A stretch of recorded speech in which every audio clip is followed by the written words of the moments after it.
MOA Sky? Ano nga ba itong MOA Sky na 'to? Tara, akyat tayo. So, ano nga ba 'tong MOA Sky? Basically, ito ay isang rooftop deck dito sa MOA na may panoramic view ng Manila Bay. So, eto gabi na 'to, pero 'pag sunset maganda raw dito, hindi ko na naabutan. So, sulit ba ang experience? Tara, tignan natin sa mabilisang night tour dito sa Mall of Asia Sky Park. Pagdating ng gabi, iba na yung ambience dito. Dami ng lights, may chill na music. Perfect ang night stroll dito. Ang vibes, okay na okay. Kung trip mo ng ganitong nighttime chill spots, pwede mag-hangout with friends and family, solo trip, or some peace and quiet. At masaya rin mag-photo op dito, mailaw. At isa pang napansin ko rito ha, pwede kayong magdala ng mga fur babies. Marami ako nakikita mga aso na nakalish. Meron din silang parang play area para sa mga dogs.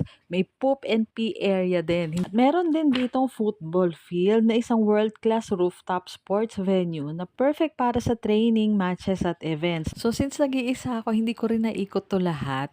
Nag-iisa lang din kasi ako niyan dahil yung mag-ama ko nanood ng PBA sa MOA Arena. So nag-iisa lang akong umikot dito. Na-discover ko lang siya kasi nag-iikot talaga ako sa MOA, dun sa mall. Then may nakita ako MOA Sky kaya inakyat ko. So eto pala, kaka-launch lang yata nito. I'm not sure pero as per Google, parang kaka-launch nito last February 25 this year. So bagong-bago lang to. Kaya check this out na rin pag nagawi kayo ng MOA after nyo maggala-gala sa mall. 'Di ba malaki yung MOA na yan? So after nyo maggala at medyo pagod na kayo, pwede na kayong umakyat dito at magpahinga at mag-chill, enjoy the fresh air. Tahimik. Ang laki nitong MOA Sky. So, talagang makakahanap kayo ng spot para magpahinga o kaya mag-chill, mag-photo op. Yan, since mailaw, maganda view, fresh air. So, perfect spot ito to rest and to unwind.